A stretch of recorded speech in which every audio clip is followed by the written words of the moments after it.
Hai guys, kembali lagi. Hari ini aku lagi sama seniorku, Cita Resa. Hai.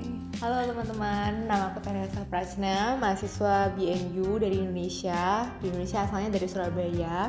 Lalu di sini aku menempuh studi jurusan pendidikan atau bisa dikenal dengan Cawishe tahun keempat. Cita Resa udah nemenin aku ngeliat fakultasnya sama perpustakaannya. Kita pengen sharing ya. Gimana sih rasanya kuliah di Beijing Normal University? Apalagi BNU itu fakultasnya tuh nomor satunya pendidikan ya. Yes, betul. Jadi kebetulan di sini ada Cita Resa, kita bisa tanya-tanya, kita bisa interogasi dia guys, gimana rasanya kuliah di Fakultas Pendidikan nomor 1 di China. Oke. Gini Ci, banyak tau yang nanya kayak apa sih bedanya kuliah di China gitu, di Beijing sama di Indonesia, apalagi IKIP maksudnya? iya kayak Universitas Pendidikan gitu, sama kurikulumnya kah yang beda atau cara ajarnya kah yang beda, gimana tuh? Oke. Waktu aku SMA mau kuliah gitu ya, aku sebelumnya nggak kepikiran buat masuk jurusan pendidikan. Awalnya masih nyoba-nyoba either manajemen lah, terus social science lah gitu-gitu, tapi akhirnya di SMA kelas 2 aku coba ikut konsultasi pendidikan gitu, konseling gitu. Terus konselornya bilang kayaknya bakalan cocok kalau masuk jurusan pendidikan. Baru pertama kali aku denger ada jurusan pendidikan gitu. Padahal awalnya Cici nggak kepikiran sama sekali ke pendidikan. Yes, betul. Bingung juga kan, kira-kira jurusan pendidikan belajar apa gitu ya. Terus prospek kedepannya selain jadi guru, apalagi gitu kan. Nah, terus aku doing my personal research gitu kan. Kira-kira jurusan pendidikan tuh belajarnya apa aja gitu. Terus somehow aku interested in menggabungkan semua ilmu yang tadi aku bilang gitu. Jadi jurusan pendidikan kalau misalkan di Beijing atau mungkin di luar negeri sekalipun, itu we see education as a whole system. Jadi kita bakal belajar tentang bagaimana memandang pendidikan dari sisi misalnya manajemennya, dari sisi policy, kebijakannya, dari sisi hukumnya, terus juga dari sisi kurikulumnya, dari kalau misalkan kita bagi per layer gitu ya, dari layer yang paling makro sampai ke layer yang paling mikro.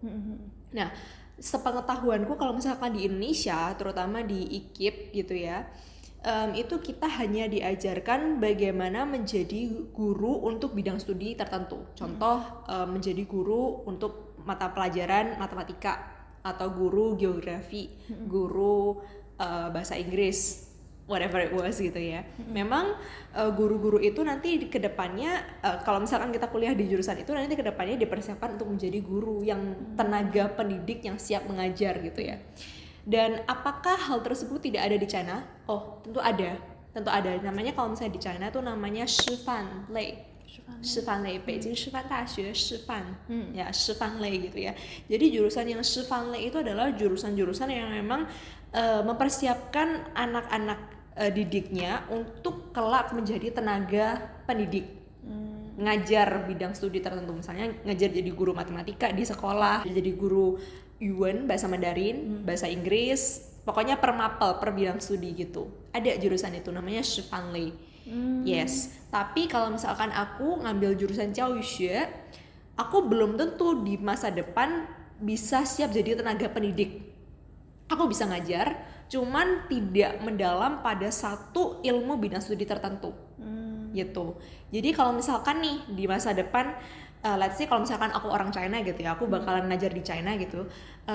Aku mau ngajar jadi guru Chinese Literature Yuan. Aku nanti setelah selain harus ngambil sertifikasi jadi guru Caoshi Zigezheng, aku juga harus belajar mata pelajaran Yuan itu sendiri. Contoh Yuan untuk SD, ya aku harus belajar lagi paket Yuan untuk SD gitu. Sedangkan kalau misalkan aku jurusannya emang misalnya Xiaoxue Yuan gitu ya, jurusan pendidikan Chinese Literature untuk SD gitu ya. Itu aku setidaknya dari sisi ilmu pengetahuan tuh udah tahu lebih duluan gitu.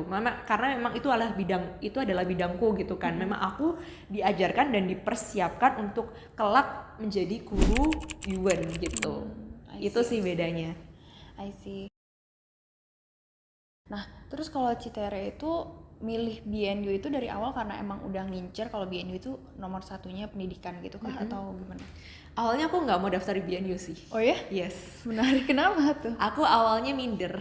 Oh, Yes, karena aku ngerasa aduh Beijing kayaknya susah banget masuknya gitu kan. Aku awalnya ngincer salah satu universitas sama-sama normal university juga karena kan memang sudah menentukan oke aku mantap di bidang pendidikan nih.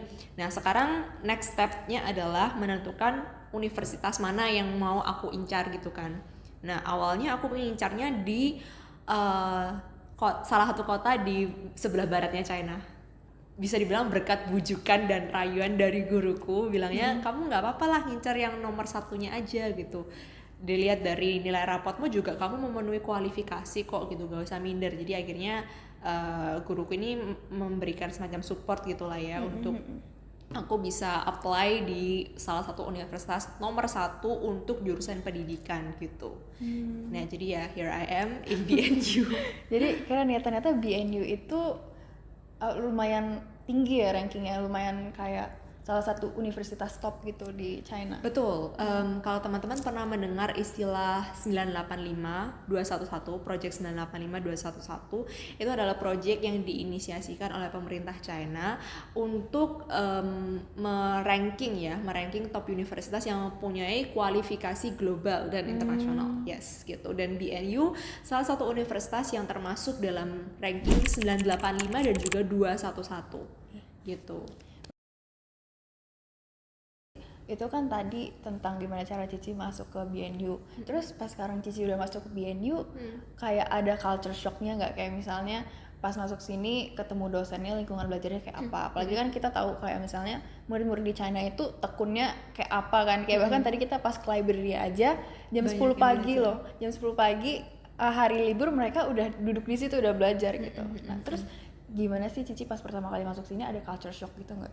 Oke, for a brief background gitu ya, aku di SMA itu aku bersekolah di salah satu sekolah swasta di kotaku Surabaya situ ya, dan sekolah swasta ini memang terkenal dengan murid-murid yang super ambis juga. Jadi dari sisi lingkungan belajar dan cara mengajar gitu ya, itu sudah terbiasa di belajar di bawah tekanan itu sudah biasa sih teman-teman, jujur li.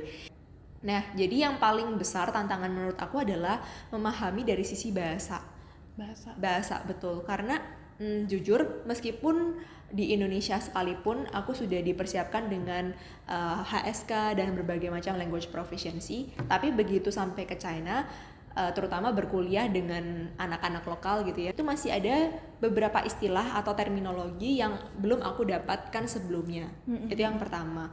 Lalu yang kedua dari sisi betul kata laras, dari sisi cara belajar, teknik belajar, dan juga dari sisi pemahaman materi sih lebih tepatnya.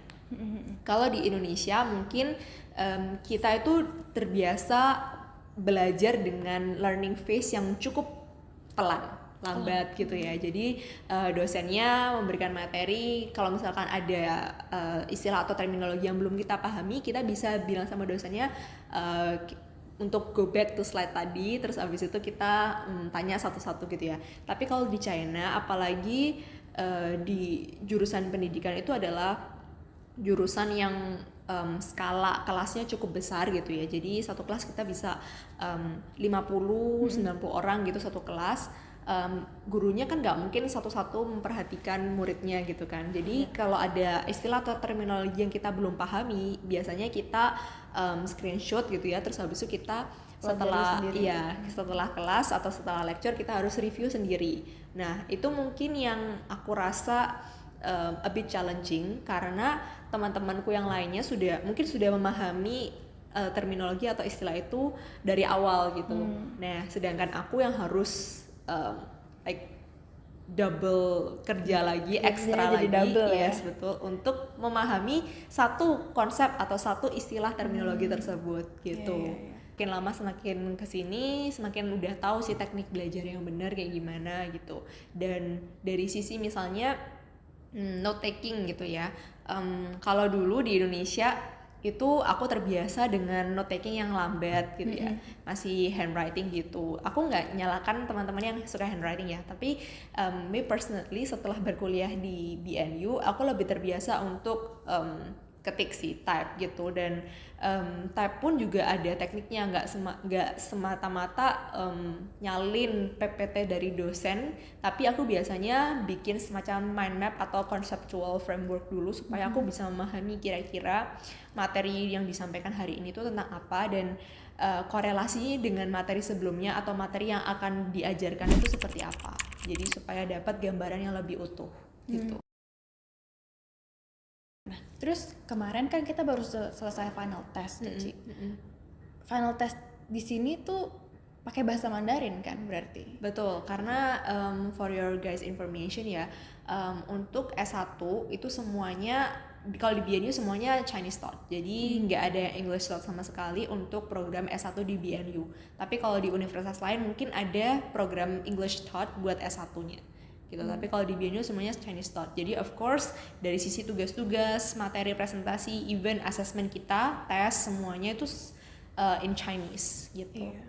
Nah, Cici gimana tuh kemarin pengalaman Cici pas ujian di sini, atau pertama kali Cici ujian di China pakai bahasa Mandarin itu gimana? Umumnya gini, kita dikasih soalnya cuman 5 butir atau 3 butir gitu ya, tapi semuanya esai.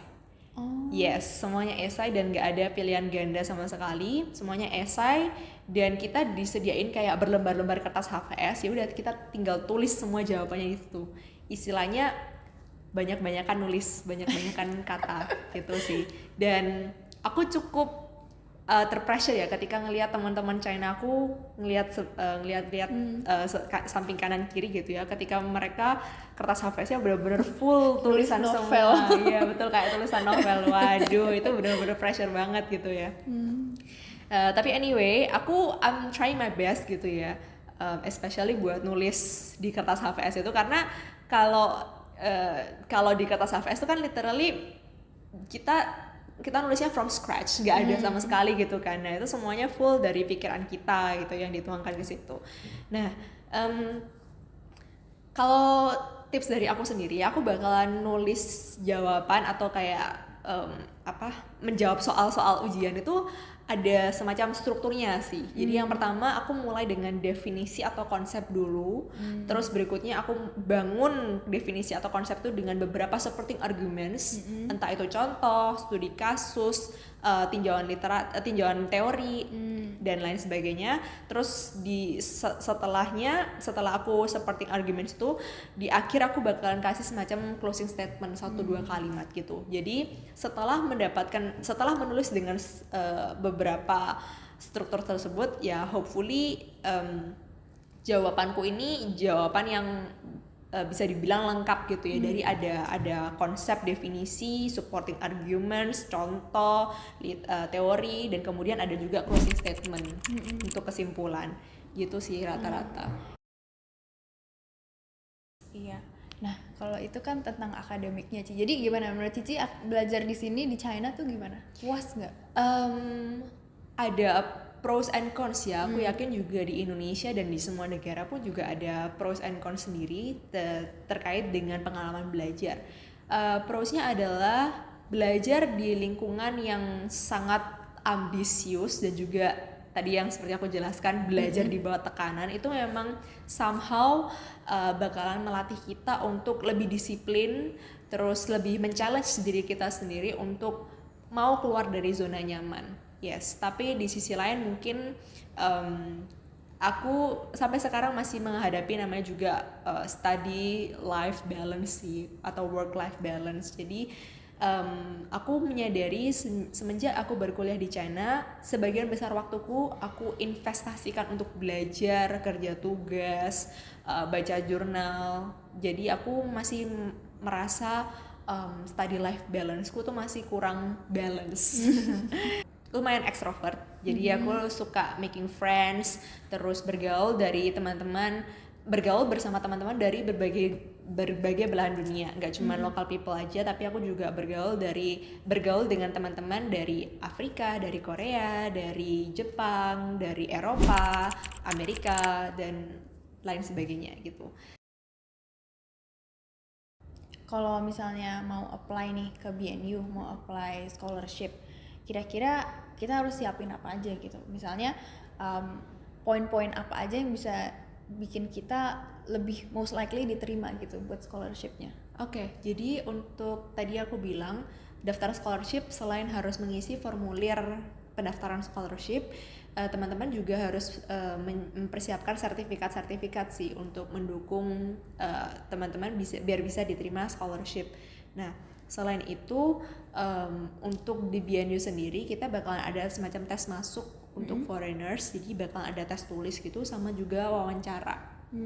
Yes, dan mungkin aku nggak tahu ya pertimbangan sekolahnya seperti apa, cuman dari pengalamanku pribadi, selain dari hasil tes masuk dan wawancara dan juga berkas-berkas seperti sertifikat dan personal statement lainnya yang mendukung biar bisa diterima, ya sisanya sih lebih betterin di wawancara aja sih supaya bisa keterima. Yes. Pesan Cici buat teman-teman yang mau kuliah di Beijing gitu, mau kuliah di China, pesan-pesan yang Cici mau sampaikan apa, tips-tipsnya apa nih, kayak jangan takut kah atau gimana?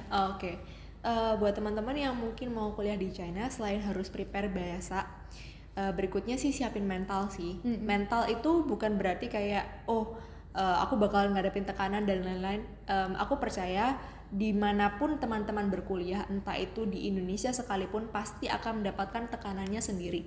Ya, cuman di China especially itu teman-teman harus siap menghadapi lingkungan belajar yang lebih kompetitif, lebih pressure gitu ya. Jadi teman-teman santai aja, cuman selain santai juga harus waspada, siapin mental buat menghadapi tantangan di kemudian hari. Yeah. Oke guys, that's it video buat hari ini. Thank you yang udah nonton. Pas banget bel selesai kelas. Oke, thank you guys udah ngikutin kita tadi muter-muter ke faculty, ngeliat library. Semoga teman-teman yang pengen kuliah di China juga habis nonton video ini jadi termotivasi, jadi semangat juga buat kuliah di China, apalagi di Beijing. See you guys in Beijing. Bye bye.